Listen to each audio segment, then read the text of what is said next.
Welcome to Arthritis Action's first lunchtime chat. I'm Heather Baumohl-Johnson, Director of Member Services and Operations, and I'm also a clinical hypnotherapist. Today we have with us David Vaux, who's Arthritis Action's Therapies Manager and also a registered osteopath. David and I both have a real interest in pain and arthritis, which is why we're having the chat today. So thank you for joining us. We have some housekeeping to give to you. So if you've already sent us in a question, thank you for that. We're going to answer those questions as we actually go through the chat. So listen out for the answer to your question. And if you want to ask a question during the chat, then please look at the bottom of your screen and see the Q&A box. And in that Q&A box, just type in your question and we will try and answer those questions towards the end of our chat. If we don't get round to answering the questions, then we will answer them by email. So I hope that's okay, but you will get an answer at some point. So, hello, David. Hi, yeah, this is exciting, isn't it? It is very exciting. Would you like to just give a little bit of explanation of who you are and what you do? Sure, absolutely. So I'm in charge of the Therapies Network for Arthritis Action.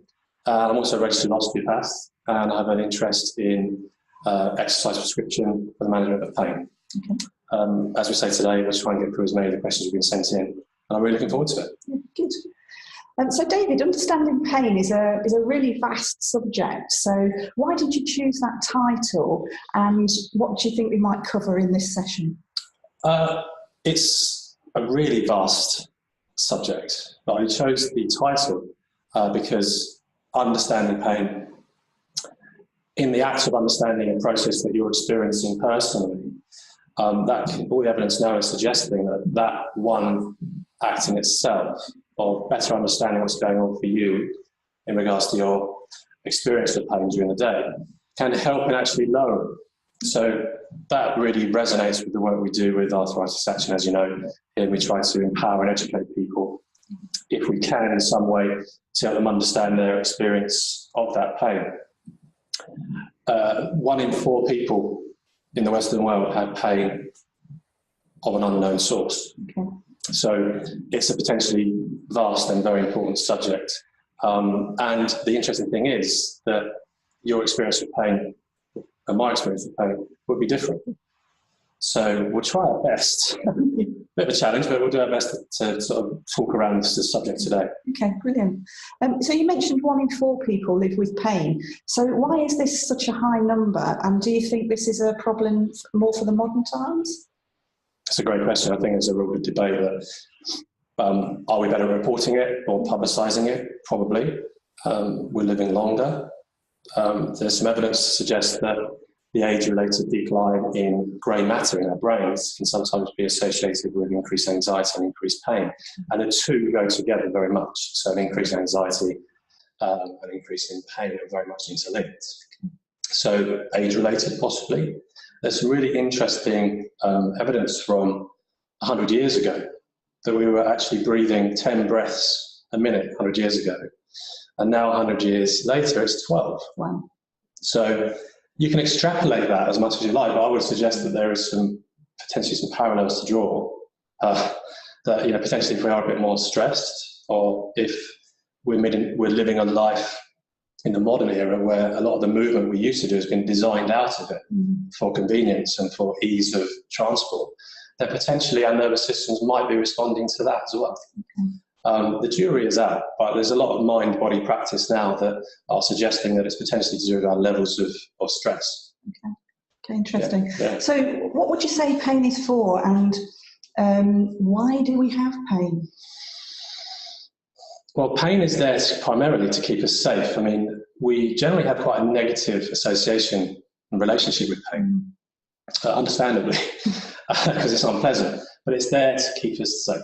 It's there in short term to alert us to danger, or to alert us to something that's damaging us. The problem, I guess, comes when it's there for a bit longer. But primarily, pain is there to keep us safe. Yeah. Okay. So why do some people feel more pain than others? Well, if we think about the nervous system, not just the brain, but our bodies and our peripheral nervous system, we're one big organism, and what we are really expert at is adapting. Mm-hmm. And if we think of ourselves as an adaptive organism, if we are exposed to something for a long time, we get better at feeling it. Mm. So if we think about some of the quite famous work that's been done on 10,000 hours to be fluent in a skill, whether that's a language or movement, it could be something like riding a bike or skiing, something like that, then 10,000 hours to become expert. Pain is no different. So often someone who's had that experience of having persistent pain, they become an expert. It's like a skill you really don't want to learn, but you do. You become more fluent at sensing and triggering that pain. I mean, in clinic, I've seen people who just the lightest touch is agony for them, and it is really agony for them. That pain is real. I guess the good news is that there is some research now to suggest that although there's 10,000 hours or, an amount of time you're exposed to pain that makes you more sensitive to it, there's also work that can be done to unlearn as well. And I guess, that's one of the things that we try to do here with the resources that we have online. Yeah. As well as our groups, etc. Okay. So what increases pain? Well, as I was saying, the longer you're exposed to it, the better we are at generating and feeling it.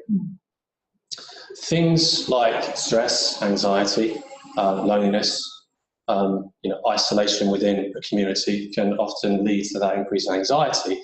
And as I mentioned earlier, that kind of anxiety-pain link is more or less accepted now in the research circles. Being more specific for arthritis, if you have a joint which is giving you pain and you then become less active, those muscles around the joint become weaker. Yeah. Now, all the research absolutely confirms that if you have a weaker muscle around a joint, you will feel more pain in that joint than if those muscles were trained and stronger. So you have something called the detraining cycle, which is linked with pain. So that someone has an experience of pain in their joint, they become less active because they're fearful of that pain. They then become weaker, and therefore the cycle goes round and round and round, in that it's a bit of a vicious circle, really. What we try to do in conditioning advice for people is to try and encourage them, support them off of that cycle of detraining, and say to them that pain in the joint isn't always a sign that the joint is being damaged further. It can often be for other reasons, which I think we're going to hopefully talk about a bit later. Yeah, absolutely. There are some societal trends, I think, around pain and what's happening, and you sort of alluded to that with, going to groups and perhaps getting out and about.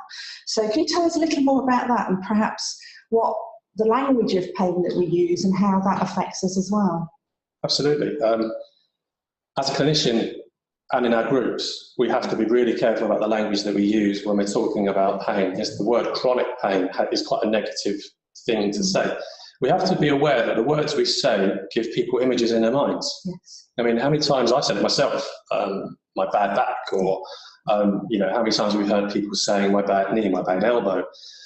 So you have that association, that emotional relationship to the words, which then becomes part of your experience.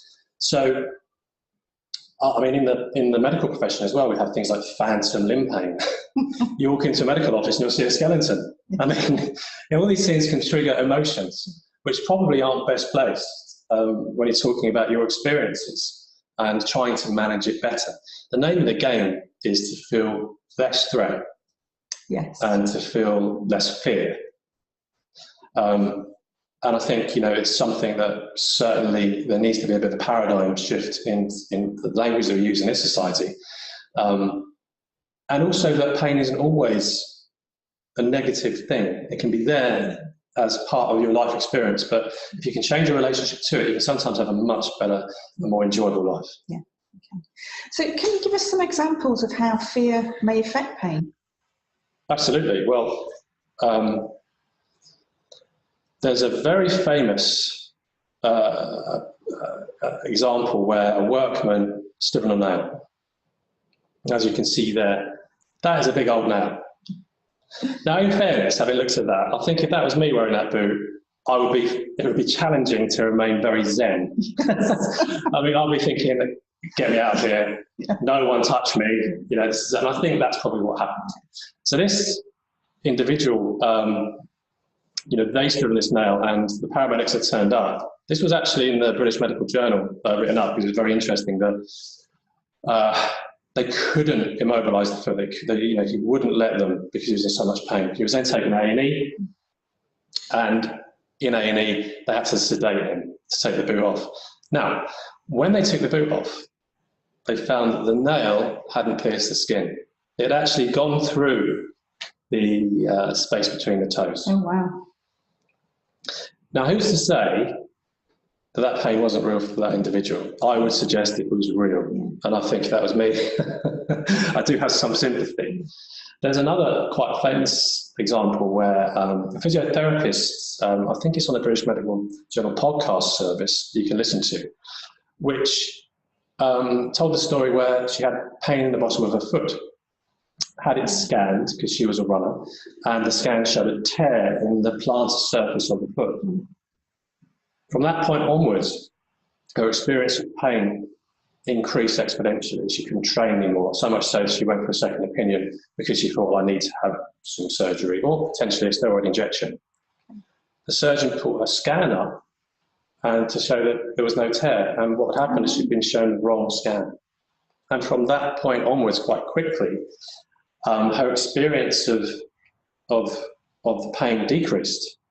And I'm just really grateful for the individual in question for sharing that story, because it gives a really lovely example of how your mind and how your experience and your beliefs can actually affect us. I mean, what we're dealing with here is our levels of arousal. You know, so instead of, you know, saying things like, you know, wear and tear or chronic pain, potentially, I'm not suggesting you go to your doctor and say, I feel really aroused today. But what I am suggesting is that as a whole in a community, we need to kind of start changing our relationship to the language we use. It might make the doctor laugh though. I guess it depends on your relationship with the doctor, doesn't it? Yeah. If I got time. So can you tell us some practical things that we could do to perhaps manage our pain, and to you know, perhaps reduce the fear, and to, you know, to help us to reduce the fear of pain as well, so that the pain is reduced? So how would you suggest we manage that? There's a lot of research from mind-body practice like yoga, like Pilates, that suggests that if you move and exercise or move with activity in a peaceful state of mind, in a peaceful, safe environment, then that's kind of the holy grail. You can have mind-body connection to help feel safe and move. So ideally, something that makes you happy, ideally something in the community with other people, peers who understand you. Obviously, exercising as well. I mean, when we get to a certain age, it seems to me that exercise becomes a dirty word, and exercise is exactly what we need to be doing if we have been given a diagnosis of arthritis, if you can. We'll talk about a bit later about pacing that, and we certainly, if we don't get time, we've certainly got lots of information on the website about how to pace yourself. Yes. And how to choose the exercises that would be relevant for you. So exercise, something in the community, something social, something fun, something that makes you happy. Don't choose something you hate. You're not going to do it. I mean, you're just not going to stick with it. But I think anything really, a lot of the evidence is saying is just get moving. You know, get yourself moving. If you haven't been moving, get yourself moving. Yeah, I think that's really important. It is about beginning to move, beginning to, you know, it's not about running a marathon to start with, as you say, it's about pacing, but it's about getting, and you talked about, you know, getting the muscles around the joints more strong before you actually then start to exercise a bit more. You talked about that, but you also talked about movement and activities being important. So if someone had experienced a long period of inactivity, where should they start? Well, you touched upon that already, Heather, in that if you have had a long layoff or an illness or a period of immobility, it's no good looking at something in the local community and thinking, I want to do that, because you might not be able to access that straight away. I think you've got to set your goals. You've got to understand where you are at that point. I think it's also always worth speaking to an osteopath or physiotherapist or your GP or an exercise professional who has experience of working with people with arthritis, and get your starting point and then set some goals. It's always a good idea to think, get stronger and then get more active. Yeah. So sometimes you do need to strengthen the joints before you can actually access all those great things in the community, as you say. But certainly anything that gets you moving, you don't have to access things outside of the house if you can't at that point. There's always something you can do to get a little bit more strong and a bit more mobile, if you do need to go for a bit of stage of strengthening first. And so why is movement so important in pain management? There's a lot of research coming out on this, from an Australian physiotherapist called Laura Mosley, who is basically leading the field. And interestingly, they after years and years of research, it condenses down to a very simple message: movement. And there's a lot of debate about it, but I think what we've got to try and visualize ourselves, if you like, as a big radar. Now, our nervous system is akin to a radar which is constantly scanning for threat.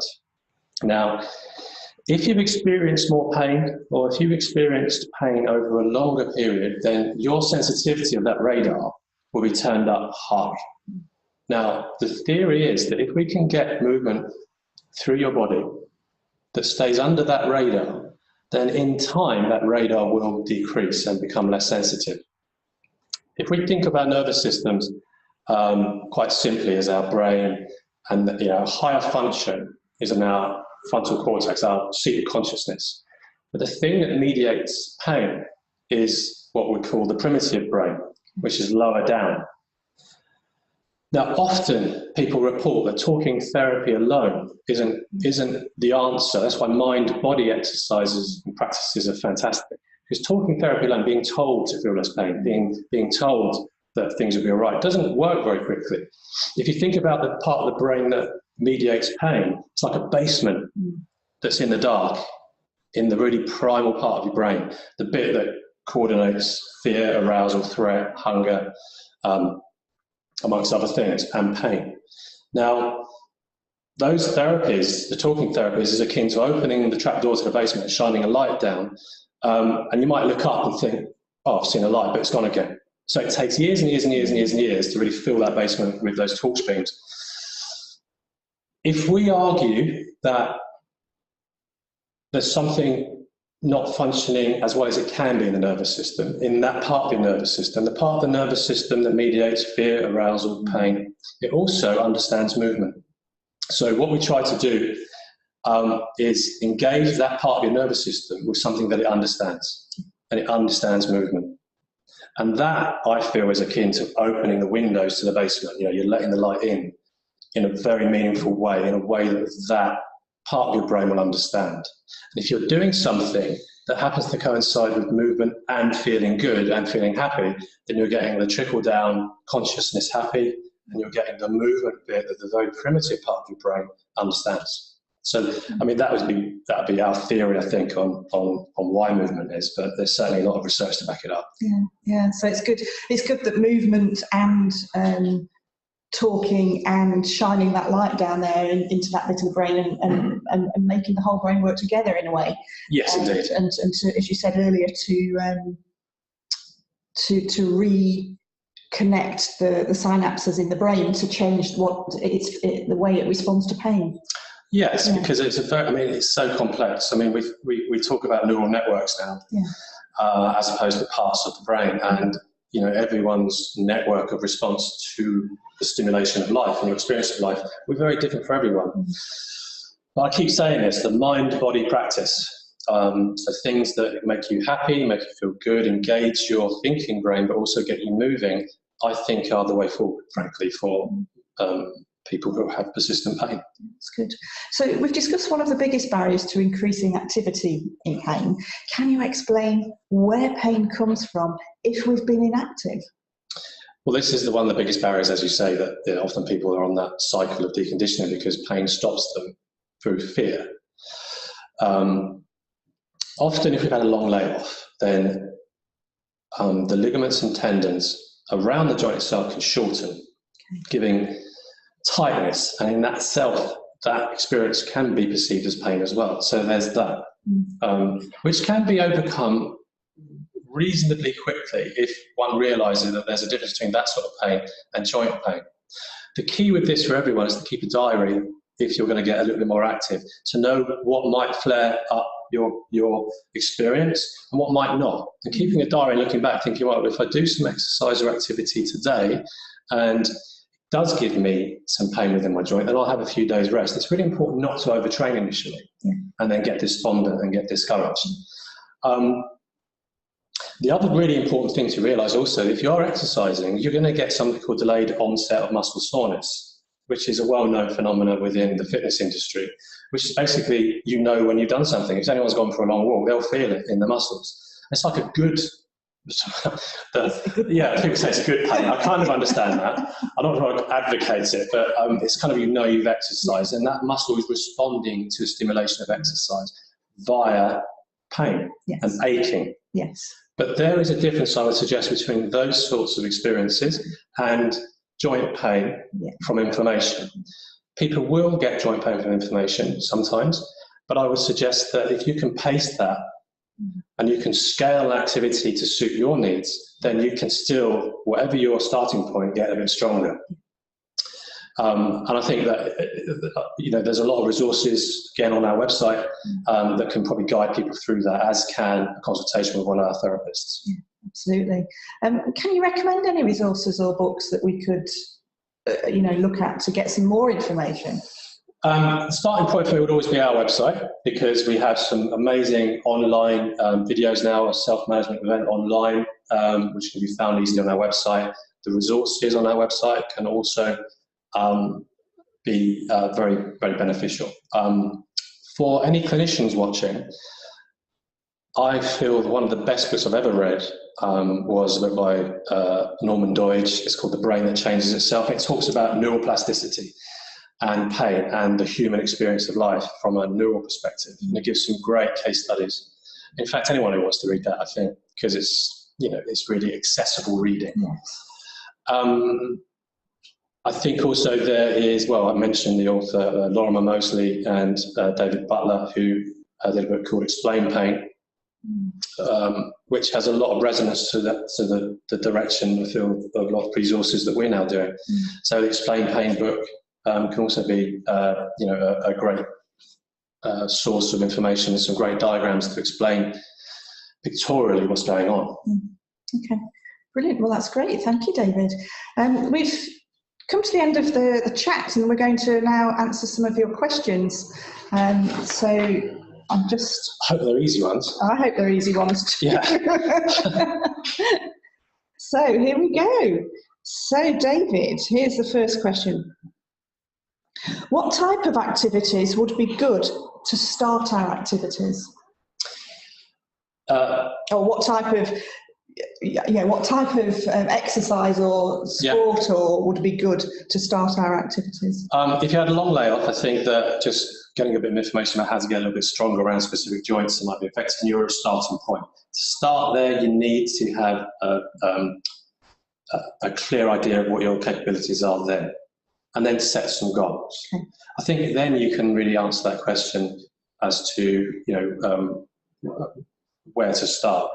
I've been going on a lot about mind-body practices. I'm a big fan of Pilates, Tai Chi. I'm also a big fan of water-based exercises. You know, in the water you're unweighted. And even if you feel that you might not be able to go, it's always worth phoning through to speak to the group leader and to try to understand whether there's something that can be scaled for you. What I mean by scaling is drawing an element out of that class and doing that bit and not doing some of the others. At least you're doing something. Okay, good. Are you suggesting that we go to the gym to exercise? Not at all, no. I think a lot of people put off by that. I mean, look, exercise for me isn't a dirty word, but it is the gym environment or the pool environment. I can understand that people think, oh, I wouldn't do that. There are some great things you can do in your community. It doesn't have to be exercise, it can be activity. So it can be learning a new activity like dance or learning cookery, as long as it gets you out and about and gets you moving in a different way. Okay. Things like park run are quite interesting because they're generally in community settings and you don't have to run, you can just go along and walk. You just want to walk or volunteer, it gets you out. These are examples where you're surrounded by people who are in a community, which I think are really, really positive, really positive. Visualization is a good thing to start with often if someone's been immobile for a long time. I mean, you know, I've worked with sports people a lot in the past, and from day one, often an elite sports person will be given visualization exercises of pain-free movement, even if they're in a cast. Yes. The reason is, as you know, that it lights up a very similar part of the brain as if you're actually doing it. So thinking and visualization is an active process. You know, it takes a bit of time to get your head around that, but you know, the thought that you form is an active process neurologically. And it really doesn't matter if it's neurological or actual. If you are immobile for whatever reason, then start visualizing something that makes you happy, maybe a time when you could move without pain, etc. And start from there. Yeah. But there's always the exercises that you can do from home as well, using your own body weight. You can use the stairs at home. Yes. You can use your chair at home to strengthen the big muscles of your legs. All these things can be done. You don't have to put Lycra on or a headband. You can very much tailor it to your personality and what you feel comfortable with. Okay. But just get the right advice. Yes. Get your starting point advice. The key here is the right starting point. And that usually comes with a little bit of advice from an expert in the field. So that can be a health professional, it can be a fitness professional. Yeah. Okay, great. Oh, this is the one I always have difficulty with, David. Should I use ice or heat on a part of my body that's painful? I have difficulty with this question as well. Thanks for that. You sent that in. I'll give an example. I was at the Athletics Championships in London in 2017, and I was in the medical tent, part of the medical team, and all the world's best athletes were coming in and asking for ice and having ice baths. Especially, you know, if they're trained hard or if they're injured. Ice was the first thing. You see it being applied pitchside in soccer and rugby at the elite level. However, the jury is literally out onto whether you should leave an injury to go through the natural spiral and sequence of inflammation for a faster outcome, or whether you can use ice at certain times. There are certain hormonal responses you get from putting an ice pack on, which potentially there is a theory that suggests improves your outcomes. I would say that if you have something that's already inflamed and swollen, then I wouldn't be putting heat on it. Yeah. I would probably be shying away from that. Yeah. Not so much for arthritis, but for an acute injury, so for something that you've just done, I have seen anecdotal evidence from my own practice that by putting an ice pack on something in the early stages, you can have a decrease in the pain you experience. Whether that accelerates and gets you more quickly better, I think the jury is still out. So I think one should use their common sense. And it's a very personalised experience. So if you feel that heat or ice gets you through the day, that's good enough for me. Yeah, I prefer heat, I must admit. I prefer ice, but that's the difference. But that's the thing, isn't it? You know, you and I, me, and we have a different relationship to it. It's probably placebo. Yeah, and it's also a different relationship with our pain as well, I guess. Yeah. So, you know, what works for you won't necessarily work for me. So, you know, if you're out there, try both and see which works best for you. Yeah, absolutely. I mean, I think it's interesting because I think that those athletes probably that's ingrained into them from a young age that you injure yourself, put ice on it. So for them, they had a very real response to the ice, you know, an emotional relationship to it, which was probably beneficial to you. Yes, yeah, which again for them is real. Yeah, which again is about going back to the mind. Mind body, absolutely, yeah. Okay. Ooh, here's another question. It takes 10,000 hours to learn pain, so how long will it take to unlearn pain? We sort of alluded to this, but I think there may be a bit more we could add to that. Again, it's very dependent upon that person's life state at that point. I'm having a really great week this week. I really am. But so I'll probably feel less pain than I would normally experience. And that's my point. That if you're satisfied with your life and if good things are happening in your life, you're going to feel less pain. If someone gives you some instructions to move in a certain way to help towards that, if you happen to get those instructions when you're in a good state of mind, you're halfway there already. So what we do know is that it generally does take longer to unlearn and to manage pain if you've had it for a long period of time. I can't give exact numbers on it, but it does come back to that rule that the longer you experience something, including pain, probably the longer it will take to unlearn it. But it really does depend on what you're experiencing in every other aspect of your life. It's so important. It's so important to find things that make you happy. It really is, because without that, you can have world-class advice, the best advice about movement and rehabilitation, but you won't have as good an outcome if you're not having life satisfaction in other areas of your life. So I mean, mind, body again. Yeah. Oh gosh, here's a question. That was a good one. I'm in a lot of pain. My surgeon has told me to have a joint replacement this year. Should I keep exercising?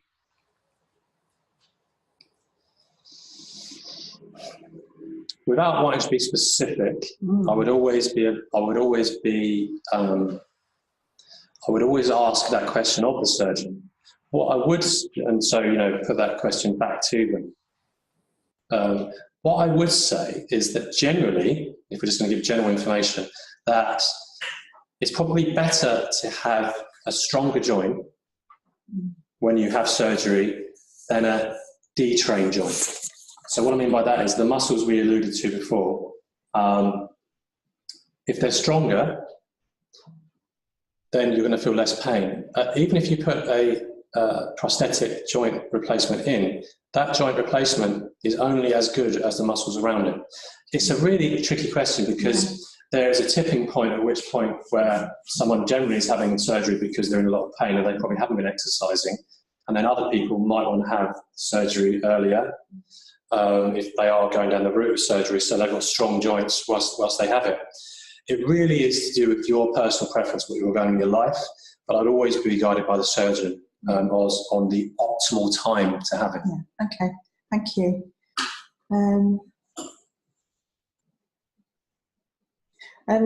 So there are other questions that seem to be coming through, but we're gradually running out of time. So what we will do is respond to those questions off air. We will email to you the responses to those questions. So thank you very much for being part of our session today, and thank you, David, for all your invaluable advice and help, and letting us know that pain is about mind and body combined. And I think that's the important thing that I'm going to take away from the chat we've had today. Great. So thank you. Thank you. I've enjoyed it. Good. So thank you everybody for being part of this, and thank you for joining us. Just to let you know that on the 23rd of May we'll be running our next chat, which will be with Martin Lau, talking about diet and anything related to diet and nutrition and arthritis. And I know, David, you're actually going to be in the hot seat asking the questions that day. Great, so I'll get to get to sit over here. Amazing, right. So we look forward to speaking to you all again then, and thank you very much, and goodbye. Bye-bye.